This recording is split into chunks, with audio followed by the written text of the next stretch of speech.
It's podcast day. It's podcast day. Welcome in, friends.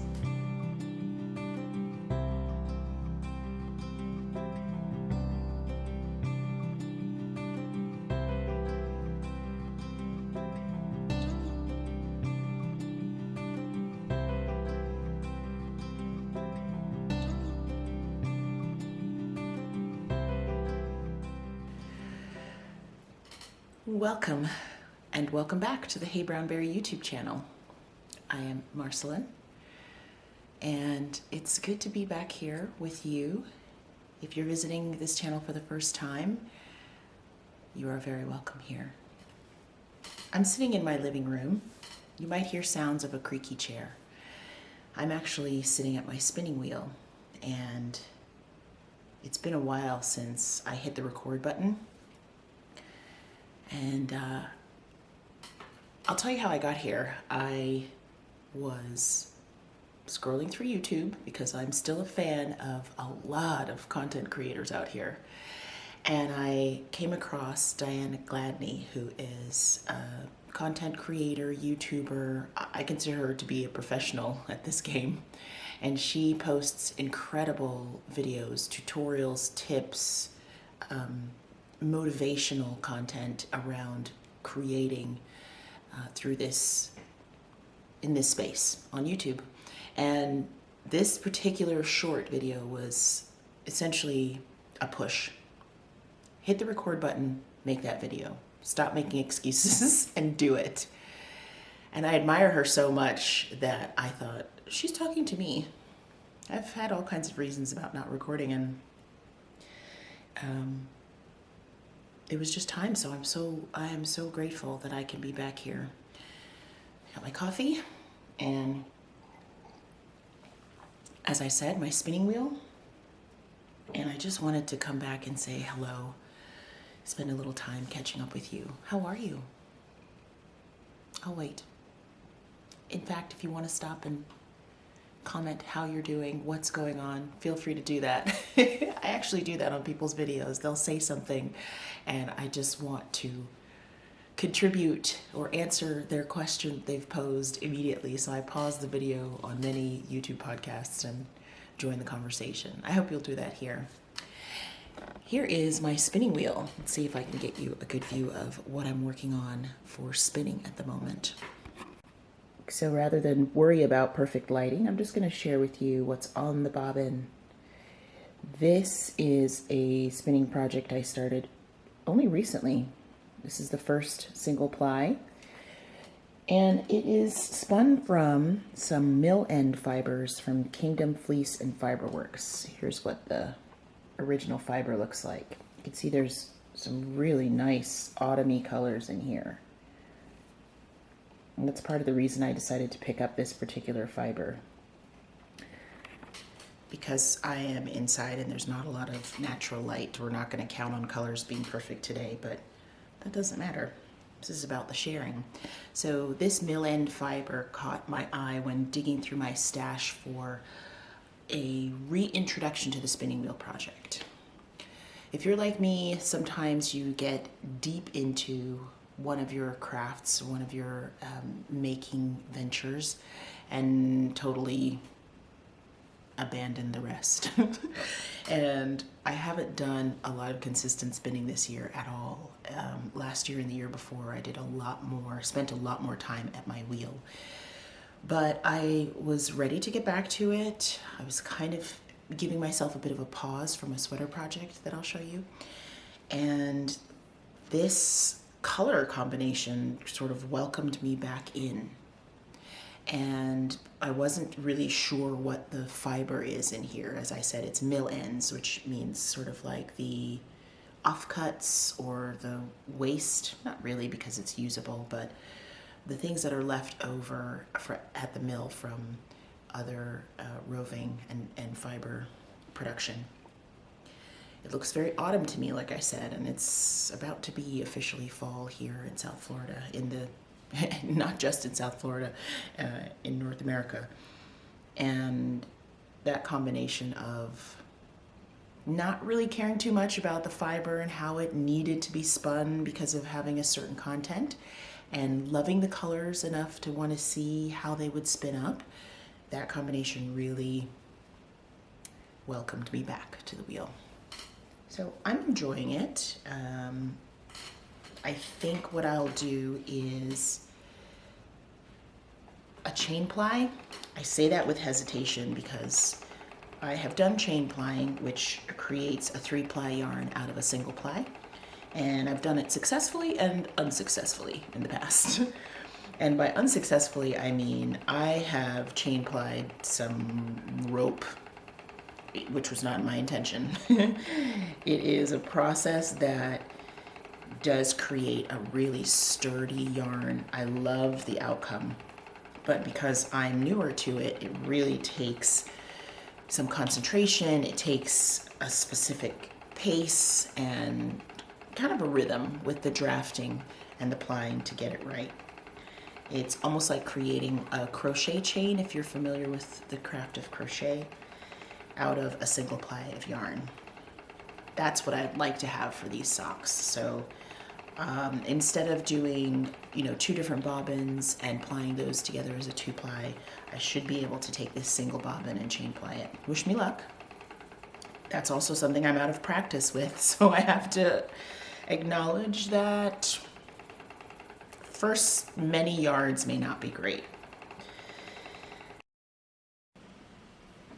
Hey lovelies, I'm interrupting myself because I forgot to tell you, and I remembered while editing this podcast, that I am hoping to spin this yarn and make socks specifically for the Earth Tones Girl Falling Leaves sock cal. It's the 5th annual.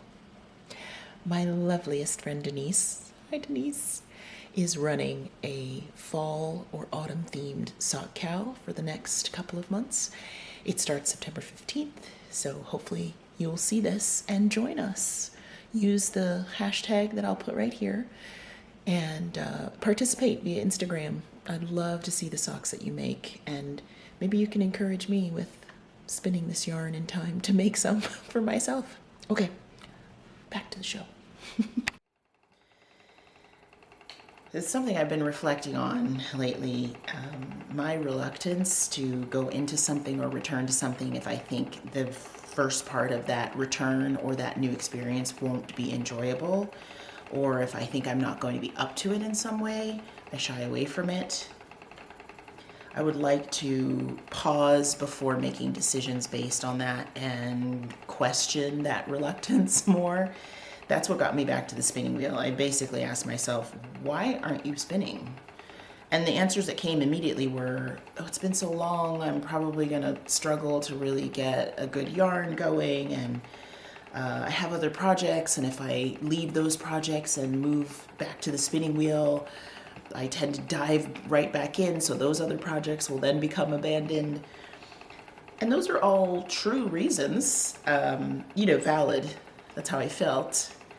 But they weren't reason enough not to just sit down at the wheel and spend a little time. And I'm really glad that I took that pause and reflected, because I got a full bobbin's worth of proof that it's okay to just spend a little time on this.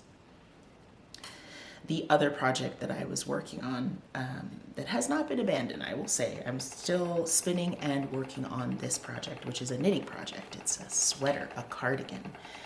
It is the Field Day cardigan, and the designer goes by Ozetta. I'll put the information in the description box below about that project. I'm intentionally not doing a lot of on-screen text and that sort of thing for this video because I'd like to do minimal editing and just hurry back to a chat with you. And that means uploading without a lot of fuss. But the Field Day cardigan came into my life because of another podcaster whose name is Megha. Megha has the Skeins of Dreams podcast, which I will also link below. And I have to give a shout out to those of you out there who are making and sharing so freely and really, taking the time to give details about your projects so that we can all enjoy them along with you, but also it's so helpful in making a decision about your next project. So let me get it so I can share with you. I changed locations a bit so I can hold up this cardigan whip. Oh my goodness. Listen, you guys are going to get it unfiltered here today. So I thought I had picked up the yarn ball that's attached to this. I have not. This strand of yarn is still attached to its cake, which is out there in the living room. BRB.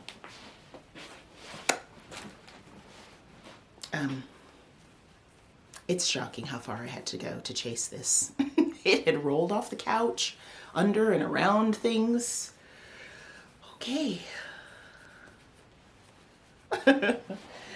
So, my field day cardigan was inspired by Megha's project, and she talked about it on her podcast, and she also posted about it on her Ravelry project page with good detail and notes, helpful hints. And I have to speak up about how important it is to kind of see yourself wearing an item before you've actually made it. So Megha's pictures wearing this sweater were just gorgeous. I was just immediately drawn in, and I could see myself wearing the same cardigan, kind of styled the same way, and the shaping and the sizing according to her project notes were right in line for me. So shout out to those of you who give of yourselves in that way. Thank you so much for sharing those kinds of details that help, you know, the next maker make decisions. I have not regretted this project from minute one. Well, there was some construction stuff in the beginning that I was unfamiliar with that made me think, oh boy, have I gotten in over my head? But yarn combination and wanting the finished project totally won out and got me over that hump. And good notes from others, by the way. That helped too. So the yarn I'm using is my absolute favorite vintage number 8. This yarn brand is my favorite. Crinkle, crinkle, crinkle, crinkle. This is Middlebrook Fiberworks yarn. The genius work of my lovely friend Ann Choi. And vintage number 8 is a blend of Shetland, fine wool, ramie, and silk. Behold.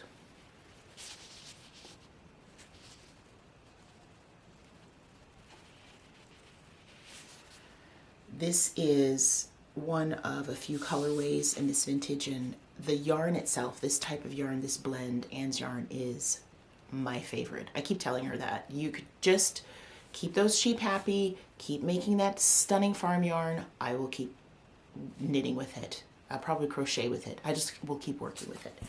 And it was the perfect combination for this cardigan. So here it is. It is still in a progress state, mind you. So I'll hold it up. Hopefully you can get a sense of it. And it is a long sleeve cardigan, so I'm going to try it on. I think I can still try it on.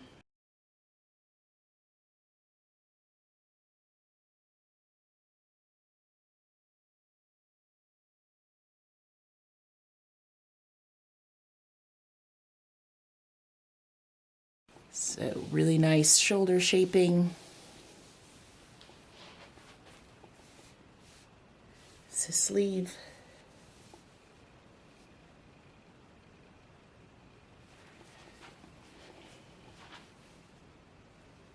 I may come back when it's done and do a full modeling of it, but you get the idea. It is going to be a wardrobe staple. The yarn has worked perfectly. The gauge that I got, I'm very happy with. I did go down a couple of needle sizes. This is a bit thinner yarn than what's called for, but it's worked out. The fabric that I'm getting is exactly what I wanted. The pattern calls for a US 7, which is a 4.5 millimeter needle, and I'm using a US 5, a 3.75 millimeter needle. I love it. I love it so much that the other day I tried it on to take a picture to share on Instagram and forgot that I was wearing it, and went back to the couch to continue knitting on it and was looking for it, not realizing that it was on my body. So we were always meant to be together, this sweater and I. And I'm very happily working on the second sleeve to finish it up. I have a couple fiber festivals that I'll be very fortunate enough to go to later this fall. If I get a chance to share that with you, I will. But the goal is to have this sweater ready. It will be appropriate for the weather where I'm going, to have a good cardigan, a nice layer. Cool weather can't come fast enough. So those are the two fibery things I'm working on lately. I would love to hear what projects you're working on, any reflections or triumphs or challenges you want to share with me. I'm just happy to return to conversation with you as always. I do appreciate your supporting the channel and coming back to visit me by way of this video. I hope to be back again soon with more sharing. I'm doing some painting lately that I'd like to share with you. That's another thing that's taken me away from some of my fibery projects here and there, but not totally. Just, I take that back. Painting has opened up another type of creative outlet, and I'm really enjoying it. So, of course, I'd like to share it with you. Thanks, friends. It's so good to be here with you, and I'll see you again very soon. Thanks. Bye for now.